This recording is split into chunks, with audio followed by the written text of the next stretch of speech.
Aste honetako musika zuzenean telebista saioan, KAK taldea ezagutuko dugu. Meñakatik datorren laukotea da honakoa, musikalki rock giroetan. Gaurkoan, kendutako azken kartela ezagutuko dugu, taldearen debuteko lan diskoa.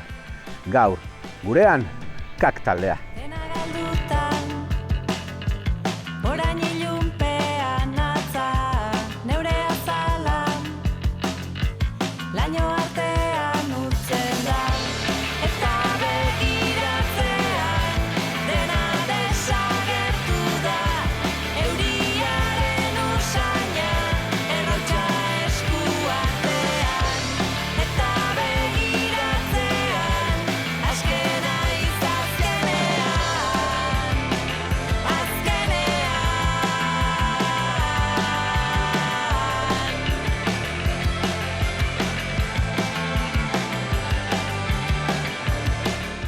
Musikari arituekin sortutako musika proposamen berria da KAK. KAK gera etxaun, baterian eta ahotsean. Joanes, fitxaje berria esan dezakegu, ze aurretik besteok elkarra ezagutzen genuen jotzen esan nahi dut. Eta Joanesek gitarra jotzen du, fitxajerik onena, talde honetan. Gero, niretzat minimart edo mini, baina Asier, bajoan, eta ni neu, ahotsa eta orain erronka berri bat gitarra jo behar dut. Orduan horrari naiz ikasten. Eta duela 2 urte, esango nuke egin genuela lehenengo ensaioa. Uste dut 2 urte exacto. Eta hori, etxaunek esan zidan, Irati, bateria jo nahi dut. Nahi duzu abestu nerekin? Eta nik, bale. Eta orduan egin dugu talde bat, berak bateria jotzeko. Bateria fuerte jotzeko. Hori da, bateria fuerte jotzeko. Eta horrela, gero hasi ginen ditu genion miniri, eta ezen hau sartu ez esaten, eta gero Joanesi, eta oso pozik gaude. Ni hasi nintzen bateria jotzen, orain, 7 urterekin olako zerbait, igual berandu zio, baina hor nonbait. Eta bueno, nire betiko instrumentua izan da, gero zazkelekin, esan nuen, gitarrista bat behar dugu, eta orduan ni pasan nintzen gitarra jotzera eta aurrera eta besten. Eta falta motatzen nuen bateria jotzea, así que esan nuen, ya está, aski da, zazken alde batera ja utzi genuen, eta gustora galditzeko talde bat egin egitea pentsatu nuen, eta horregatik Iratik esan dira. Nik etxaun aspaldi ezagutu nuen Santutxuko gaztetxean, eta hor izan genuen ere horrela, ez? Konato bat, talde bat izateko bere momentua, baina esan suertatu, eta gero zazkel sortu nintzanean, hor hasi ginen batera jotzen, eta etxaun ja espertuta zegoela ez jotzeaz, esan zian, Iratirekin hitz egin zuela talde berri bat egiteko, eta ni ja ere aspertuta ez jotzeaz, animatuko nintzatekela esan nion, eta horrela batu nintzen proiektura. Nik etxaunen antzeko prozesua egin izan dut, ni ere berez gitarra joala naiz, baina urte asko naiz, erromeria batean basua jotzen. Eta orduan justo baita kontziditu zuen erromeria talde hausten genuela eta proiektu berri bat hasteko aukera zegoela, justo etxaunen duzen, zen perfecto. Ontxe da momentua, gitarra itzutzeko, eta egia zen falta motatzen duen, talde baten gitarra jotzea, eta ez horregatik. Orduan eskerrak, etxauni, eta etxaunekin egia da ere, harinago aterako dut orain talde bat, igual YouTubetik egongo dena, Lemoiz. Eginda daukagu, ibili ginen proiektutxo batean, nik uste dut, gazteen maketariak atera ere aurkeztu ginela. Orduan, lango, egin dituen 3-4 abesti edo, eta hor geratu ziren, orduan nik uste bazegoela ere gogo bat zehozer batera egiteko. Horrek funtzionatu zuen... Desente. Eta hori, momentua izan da, nik uste dut hau egiteko, eta aurrera. Gero zazkedek lapurtu zion Lemoizi kanta hori, kanta bat. Jalgi. KAK taldeko hirukide zazkel taldean aritu ziren urteak atzera, musikalki beste norabide batean. KAK taldearekin sustraietara itzuli dira. Zazkel oso eklektikoa zen, ez? Genuen, ez dakit, funkia, diskoa, edo rocka, eta hau estiloa itxiagoa da. Behar bada orain itzuli gara guk gaztetan entzun genuen musika horretara, eta pozik gaude ere estilo honetan. Besteak behar bada ekarpen handiagoa egiten zion euskal musika eszenari, baina estilo honetan ere uste dut badukagula zer eskaini. Zazkelena izan zen, azkenean arrisku handiagoko proiektu bat ezagutzen ez genuen musika batean sartzen ari ginelako. Eta horrek erronka bat suposatzen zuen, eta pixka bat konfort eremutik kanpo. Eta berriz ere bueltatu nahi izan dugu konfort eremura. Oso konfort gaudela, eta azkenean, Iratik esan duena, gure gaztetako, Irati eta gure Anaia Piarresen garaiko esan zeinki garaia izan zen, eta hori da nik ere txikitatik beraien bidez, edandu dana, eta orduan hori da guk barruan genuen estiloa, orain egiten hasi garena da. Entzule eklektikoak izan gara, baina igual gure ardatz nagusia bai izan dela justo roka, euskal roka. Eta azkenean bideak horretara eraman gaitu.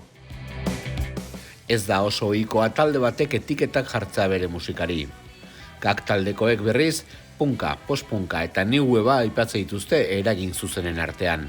Etiketa zaleak nik uste dut musikari den inork ez dituela maite, azkenean mugatzen dutelako, baina baita ere zergaitik ez erabilgarria dira, ez? Askotan zure musika norbaiti helduaraztea nahi duzunean, botatzen dizkiozu bi hiru talde eta entzuten ditut, talde horiek entzuten ditut, eta orduan horretarako balio dut, eta gero, musika guztia inspiratzen da beste batzuen musikan, orduan zergaitik ez?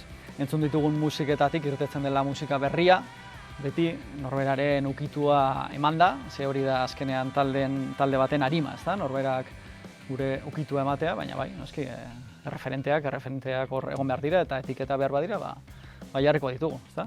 Hasierrek esan du, eklektikoak, oso entzule eklektikoak garela eta danetarik entzuten dugula, eta rockaren barruan, 70-80 hamarkada horretako, incluso 80 hamarkada horretako horietako alik eta gauza gehien erabiltzea.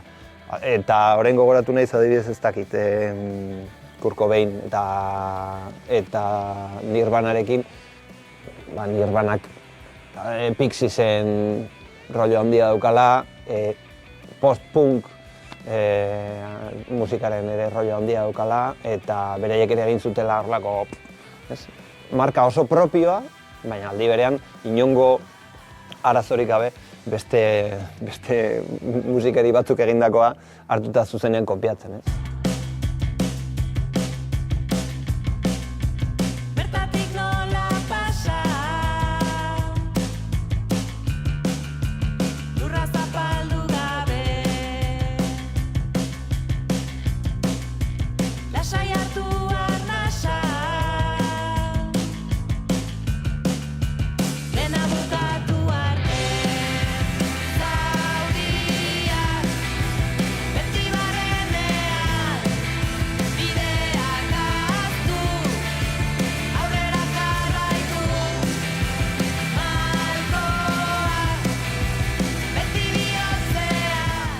Era berean, 3 musika proposamen zehatz nabarmentzen dituzte ere, The Jam, Blondie eta Anari. Ni Anariren hooligantzat definitzen du nire burua Anariren hooligan moduan edo. Eta ez dakit, bere letrek nora eramaten zaituzten, eta gero ere musikak berak, ez dakit, bateria horrek, pixu horrek nora eramaten zaituen, azkenean horrek beti uzten du aztarna bat zugan, ez? Eta aztarna horiek azkenean nik uste dut gero zure musikan badutela nolabait islaren bat. Azkenean, The Jam niretzako oso talde garrantzitsua izan da. Beraien musika, new wave rolloan sartzen dute, ez dakit power pop, etiketen inguruan ez dakit asko, baina egia da badutela oso rollo abestia, parte askotatik pasatzen dela, eta orduan hori hartu nahi izan dut, eta Blondie Blondi oso talde eklektikoa zen, denetarik egiten zuen, musika guztiei kohesio bat ematen zielako, naiz reggae, punk edo dena delakoa izan.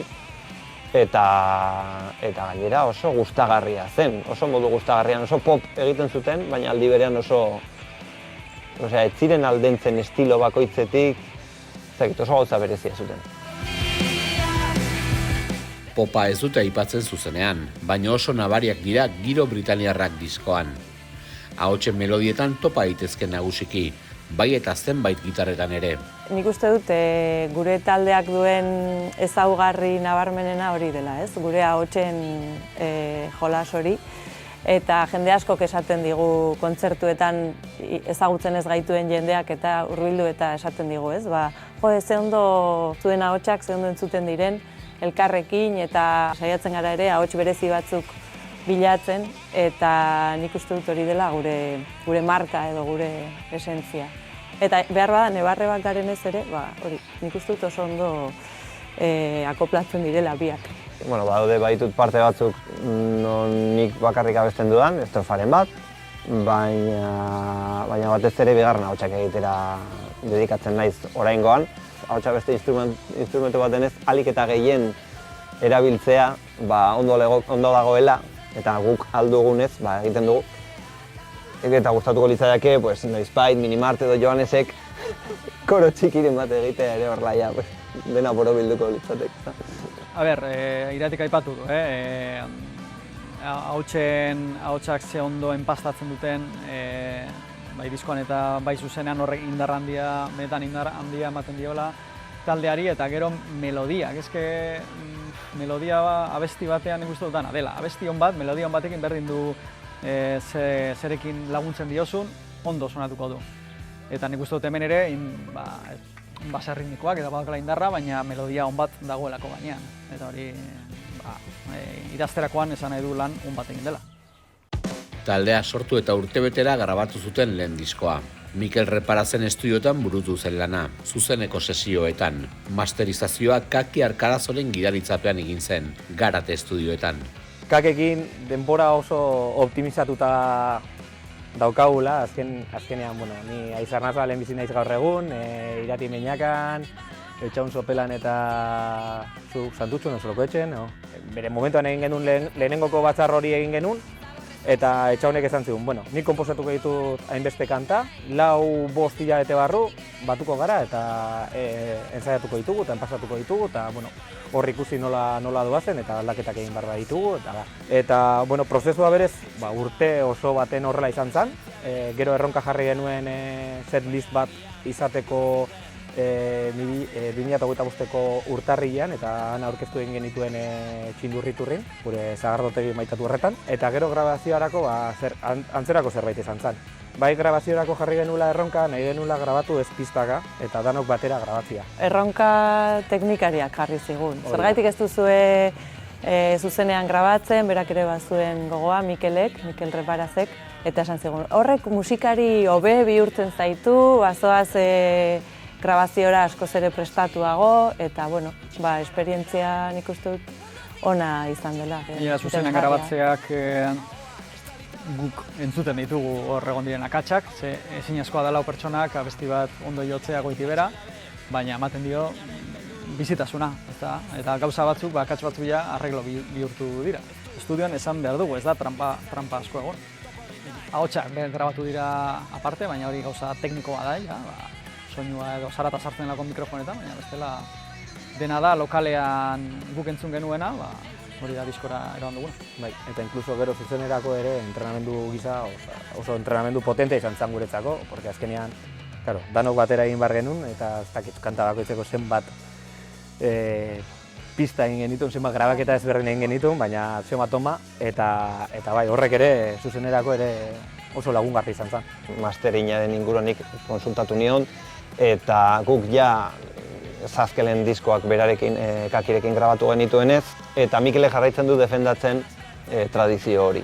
Kakiri bisita bat egin, eta Garatera joan, eta bertako mendi espiritu hori horretaz elikatu, eta masterizatzea bertan egitea ikuste erabaki polit bat izan dela.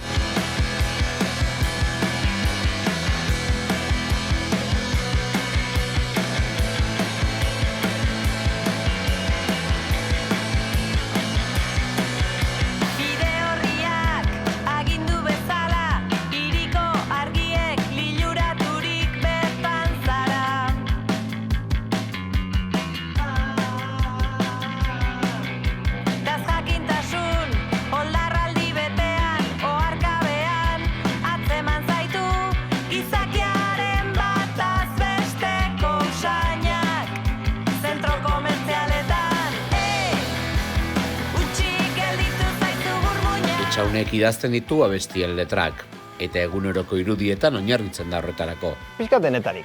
Batzuk dira eguneroko irudiak, hau da, kaletik zoazela eta ikusten duzula zer dakit.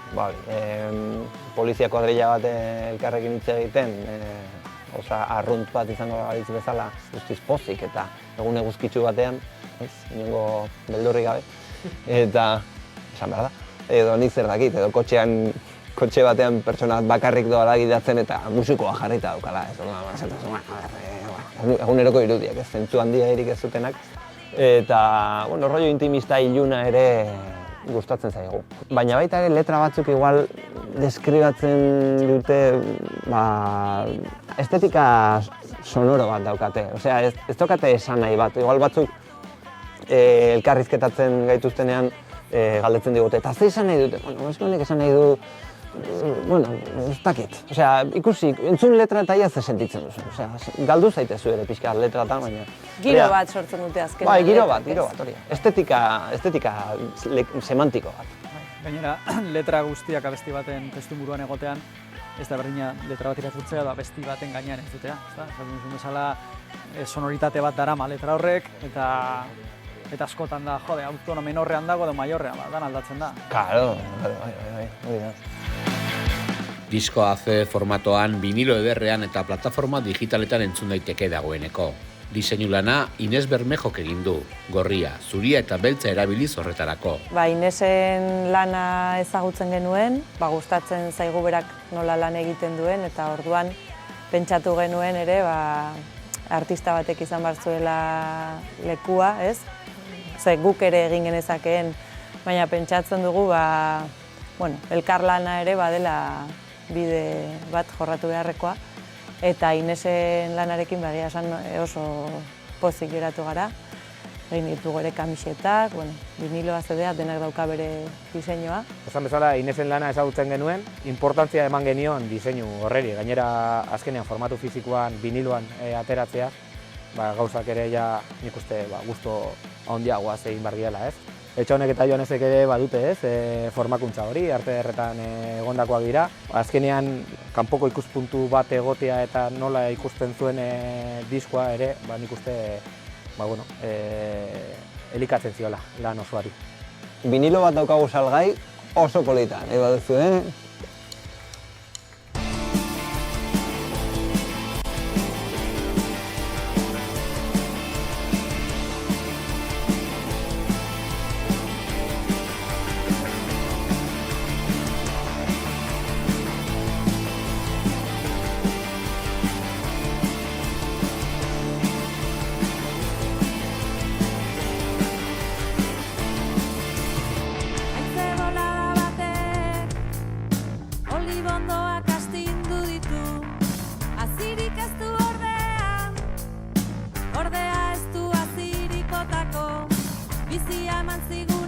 Kak taldearen lehen diskoak kendutako azken kartela izena darama, baino taldearen izenak gordetzen ditu zenbait sekretu.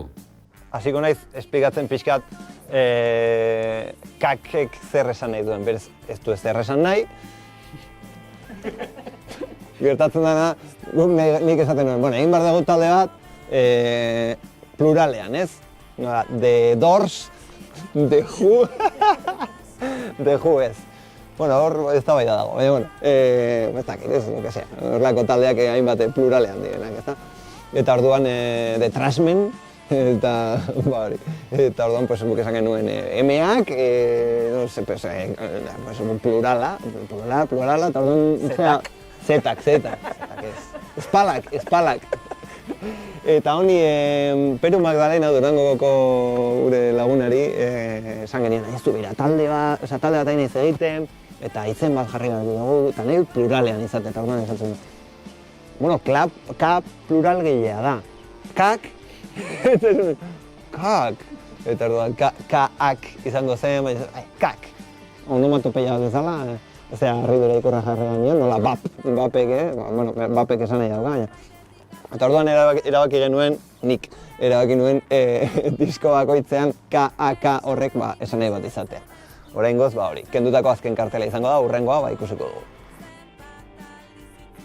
Zuzenekoetan taldeak diskoan bezala jotzen ditu kantuak, artifiziorik gabe. Estudioan zuzenean grabatuak izan direnez, tramparik gabe taularatzen dute kontzertuetan. Zuzenetako esperientzia oso ona izaten ari da, nolabait diskoan ere, esan bezala, grabaketa nola lauro zuzena egin genuen, pixka bat zuzeneko eramaten garena ideia eta kontzeptu berdina da. Orduan nik uste diskoko energia zuzenean nabaritzen dela, eta hor ere guk badaukagu ja rodada bat, eta badago nik uste zuzeneko nahiko potente bat, asko disfrutatzekoa eta oso zuzenekoa. Bada indartsua, badago melodia, badago xamurtasuna, baina badago baita ere rock gogorra eta bai, volumena eman da dantzakitekoa. Oso fidela da nik uste zuzenekoa eta diskoa. Nik uste dut sortzen dela indar polit bat eta publikoaren erantzuna orain artekoa ona izan da. Eman dugun azken kontzertua adibidez, Larrabasterrako auzoetxean. Nik uste dut eman dugun kontzerturik onena, jendearen partetik erantzuna izan zen oso polita eta oso giro beroa sortu zen. Azkenean aurreko diskoetan adibidez azkelen asko bikoizten genituela gauzak, hau da zuzenean entzungo ez ziren gauza asko zegoen. Eta Kakiri esan nion, hurrengo diskoa egingo dugu, baina soilik zuzenean entzungo denarekin. Una guitarra doblada, o sea, no vas a meter. Bueno, venga, baina. Eta orduan Mikelen gana joan ginenean, nik hori zen maxima bat. Jendeari hitz ematen diozu, soinu bat izango duzula, eta, ezakit, Led Zeppelin, diskoan entzuten dituzu, bat punteo egiten, gitarra bat punteo egiten, eta gero ritmo gitarra bat. Eta gero, Jimmy Page bakarrik zegoen zuzenean, hau ez da koherente, ez? Orduan, hori nahi genuen defendatu ere, bai. Kak taldeko musikariak ez dira hasi berri batzuk musika bidean, baina oraindik orain eta oztopoak oztopo pasioa nabari zaie begietan. Oraintxe martxoan justo 40 bete ditut eta ja... Bai, bizitza aldatu zaigu. Joan ez ziri, aldatu zaio, gehien bat, baina... Zartzaroa eta lana egin behar dugula. Lau pertsona gara, lau bizitza erabat ezberdina ditugu, leku ezberdinetan bizi gara, eta zartzaroak ekarri diguna gehien bat hori da. Azkelen hasierako kontzertutan han geratzen ginen gau pasaz, eta orain nahi dugu probatoka egin eta alik eta harinen joan. Garaiak dira. Nik nahi dudana da kontzertuak eman eta jendea egotea kontzertuan. Ya está, eta kontzertu onak, gustora gelditzea. Hori da niretzako taldearen helburu nagusia. Diskoak ateratzea ondo dago, etxean entzuteko, baina hori da entrenamendu bat gero errealitatera gauzatzeko, ez? Musikan lehen grina, aipatu dugu musikan jarraitzeko grina ez dut uste erraz itzaliko denik, beraz, ideiak lokalera heltzen diren bitartean jarraituko dugu. Gero publiko gehiago itxiago daukagu, ikusiko dugu edo kontzertu gehiago, baina bai, musikan jarraituko dugu eta oraingoz esango genuke Kakek dedikatu egon denbora ez denez ere infinitoa, lehen aipatu dugu adinak eta dituen mugak, uste badagoela oraindik potentzial oso handia esplotatzeke. Ez dago presarik, segurenik 80 urtekin jarraituko dugu musika egiten, orduan, orain konposatzen ari dena besteak agian hemendik 4 urtera irtengo dira, ez dago presarik, baina badago, materiala badago, gogoa badaude, beraz presarik ez dagoenez, badaukagu Kak urte askotarako. Komentatu duguna, azkenean gustatzen zaiguna jotzea, eta aukerak baldin baditu jotzeko, han egongo gara, eta hortaz disfrutatu.